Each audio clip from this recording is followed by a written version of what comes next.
కుదరదు. మీకు ఏదైనా క్లారిఫికేషన్ ఉంటే అడగండి. మంత్రి గారు చెప్పిందా? No discussion. హైటెక్ సిటీ ఎవరు వినండి వినండి. ఇప్పుడు మంత్రి గారు చెప్పిన దాని మీద మీకు ఏదైనా క్లారిటీ కావాలంటే అడగండి. అధ్యక్ష, ప్రజలకి నిజాలు తెలియాలి. కుదరదు. ప్రజలకు నిజాలు తెలియాలి అధ్యక్ష. అధ్యక్ష ప్లీజ్ అధ్యక్ష అడిగారు అధ్యక్ష. టీసీఎస్ కి భూమి ఇవ్వకూడదా? కాగ్నిసెంట్ కి భూమి ఇవ్వకూడదా? మదర్సన్ కి భూమి ఇవ్వకూడదా? రహేజాకి భూమి ఇవ్వకూడదా? ఏఎన్ఎస్ఆర్ అధ్యక్ష వీలే పిల్లేపించారు అధ్యక్ష. దీనిపైన కోర్టులో పిల్లేపిస్తారు. కోర్టు కూడా ముట్టుకాయలు వేసింది అధ్యక్ష. తెలుసుకోమని చెప్పండి దయచేసి.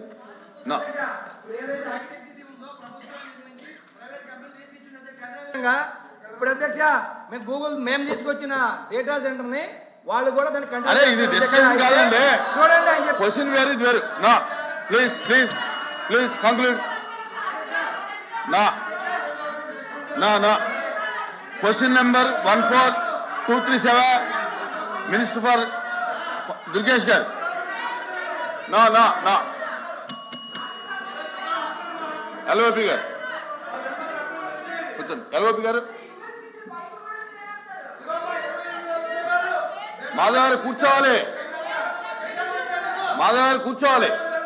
నా ఎల్ఓపి గారు అధ్యక్ష బాబు మాధవ్ గారు.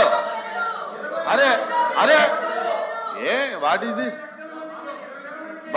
మాధవ్ గారు ఎల్ఓపి గారు మాట్లాడుతుంటే నువ్వు కూర్చోవా? చూసుకో సభలో ఏం జరుగుతుందో చూడు.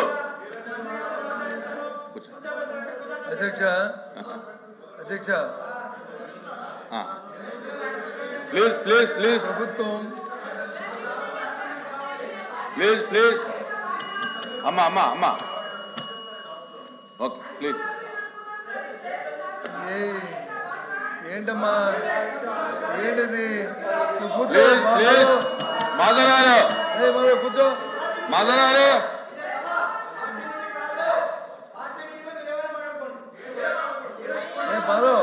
మాధవరారు అమ్మా కూర్చోండి. విప్పు గారు కూర్చోండి. విప్పు గారు కూర్చోండి. Please please please. అధ్యక్ష ఇది మొదటి ప్రశ్న. ప్రభుత్వం వచ్చి ఏదో వారికున్న టెక్నికల్లో లేకపోతే వారికున్న బిజినెస్ కారణాల వల్ల 8వ ప్రశ్న మొదటి ప్రశ్నగా తీసుకొచ్చారు. మన సాంప్రదాయం ప్రకారం మొదటి ప్రశ్నకి సభ్యుడు ఎవరైతే చేశారో వాళ్ళు, సెకండ్ సెక్రటరీ వాళ్ళందరూ అడిగిన తర్వాత అప్పుడు మీరు తీస్తారు. ఫస్ట్ సెక్రటరీ ఇంకా మాట్లాడుతున్నాడు, సెకండ్ సెక్రటరీ ఇంకా ఉన్నారు. వారు ఇద్దరు అయిన తర్వాత దాన్ని అప్పుడు చెప్పారండి. ఇక సబ్జెక్ట్లోకి పోతే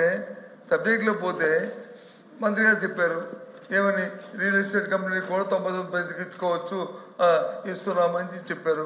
మా సభ్యుడు వచ్చి అది రియల్ ఎస్టేట్ కంపెనీ ఏ రకంగా ఇస్తారని చెప్పి అడుగుతున్నాడు. దానికి వచ్చి మరి మీరు సెకండ్ క్వశ్చన్కి వెళ్ళిపోతే అది ధర్మం కాదు కదా అధ్యక్ష. ఇప్పుడు క్వశ్చన్ కి రిలేటెడ్ గా అడగాలి తప్ప మొత్తం పరిశ్రమలు రాష్ట్రంలో జరుగుతున్నటువంటి వ్యవస్థ గురించి మాట్లాడితే అది కరెక్ట్ కాదు కదా. నేను వ్యవస్థ గురించి మాట్లాడాలి రిలేటెడ్ అడగమనండి. ఎల్ఓపి గారు క్వశ్చన్ కి రిలేటెడ్ అడగమనండి. దీంట్లో 3 క్వశ్చన్లు అడిగారు. ఆ 3 క్వశ్చన్లకి మంత్రి గారు సూటిగా సమాధానం చెప్పారు. దాని మీద ఏదైనా డౌట్ ఉంటే క్లారిఫికేషన్ కావాలంటే అడగమనండి. అంతే తప్ప టోటల్ ఇండస్ట్రియల్ పాలసీ మీద అన్ని జరగాలంటే దాన్ని షార్ట్ డిస్కషన్ పెట్టాలి తప్ప దీంట్లో ఎలాగొస్తాయి అన్ని.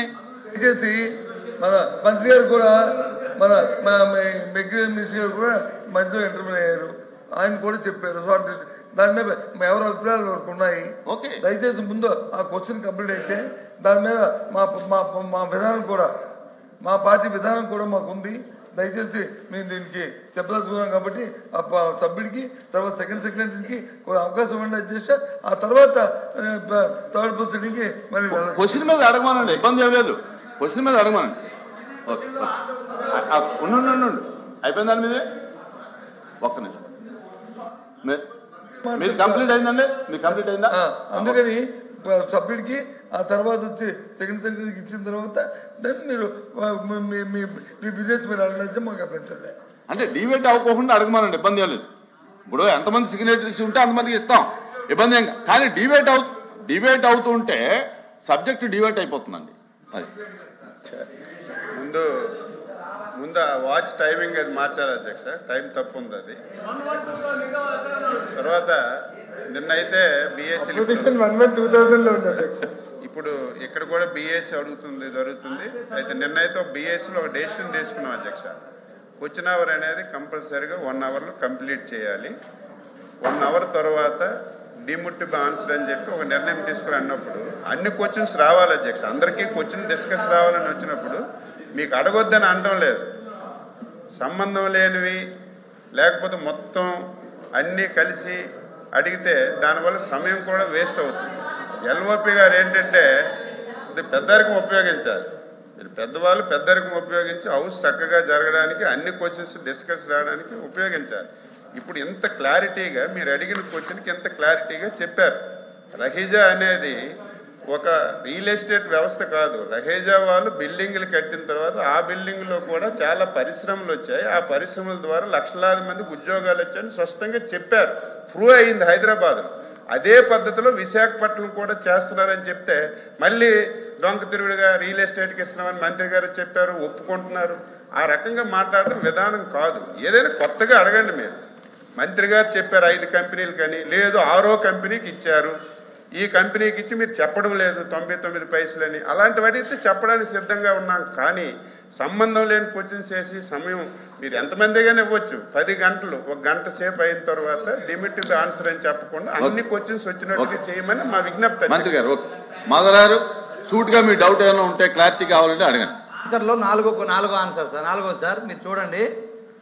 జిఓఎంఎస్ నెంబర్ 56 ప్రకారం విశాఖపట్నంలో Raheja corps real estate private limited bill number 3 మధురవాడలో 27.1 ఎకరా 99 పైసలకు ఎలా ఇస్తారు అని అడుగుతున్నా సార్. రియల్ ఎస్టేట్ సంస్థకి వాళ్ళు అడిగింది మేము అదే. కానీ ఈ 99 పైసలు పెట్టుకొని మీరు ఉద్యోగాల పేరుతోటి డేటా సెంటర్ వచ్చింది. ఇప్పుడు మీరు ఏం చెప్పారు, బెంగళూరులో వచ్చింది, హైదరాబాద్లో వచ్చింది, మీరు మాట్లాడితే నేను మాట్లాడాల్సి వచ్చింది. మీరు ఏదైతే చెప్పారో డేటా సెంటర్ తీసుకొచ్చారు, మేము తీసుకొచ్చి మీరు కంటిన్యూ చేశారు. మేము అప్రిషియేట్ చేస్తున్నాం మిమ్మల్ని కూడా, కాదనట్లేదు. కానీ అధ్యక్ష గూగుల్ ఆల్ఫాబెట్ కంపెనీ అధ్యక్ష 24 లక్షల స్క్వేర్ ఫీట్ ఆఫీస్ స్పేస్ రెంట్కి తీసుకొని 22,000 సీటింగ్ కెపాసిటీ తోటి అధ్యక్ష వారం క్రితమే అధ్యక్ష కర్ణాటకలో కంపెనీ పెట్టుకుంది. అదే విధంగా మనం ఎందుకు మూవ్ అవ్వలేదని అడుగుతున్నా అధ్యక్ష.